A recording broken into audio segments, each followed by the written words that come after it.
Turkey has filed a complaint with the United Nations saying the detention of one of its officials by Dutch authorities broke the Vienna Convention. Turkish Family Minister Fatma Betul Sayan told the UN that she endured inhumane treatment from the Dutch government. When she arrived in Rotterdam, Kaya was barred from entering the Turkish consulate and then forced to leave the country. Kaya was there to attend a rally of Turkish expats in support of Turkey's constitutional referendum. Well, for more on this, we're joined now by Andrew Hopkins, who's live in Ankara. Hi, Andrew. So they've lodged this protest then under the Vienna Convention. What exactly does that mean? Well, this convention, it dates back to 1961. It's an international treaty which pretty much all the countries in the world have signed up to, and it sets out guidelines under which diplomatic relations should be carried out between two countries. There are two parts of it that will be of interest to Turkey. One is that diplomats should be allowed to go about their business without fear of harassment or detention. And the other is that diplomatic missions, diplomatic buildings should not be infringed or violated. Now, as you mentioned there, the Turkish Families Minister, she was speaking to the United Nations last night, and she described how she was not allowed to enter the Turkish mission in Rotterdam.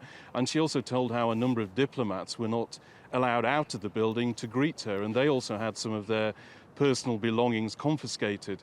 And it's probably important also here to mention as well the Turkish foreign minister. He's effectively the top diplomat here in Turkey, and at the weekend he also tried to fly to the Netherlands to take part in a political rally there, but he was refused permission to land. So, Andrew, how exactly does Turkey want the UN to respond to this filed complaint? Well, it's difficult really to know where this particular protest is going to lead at the moment.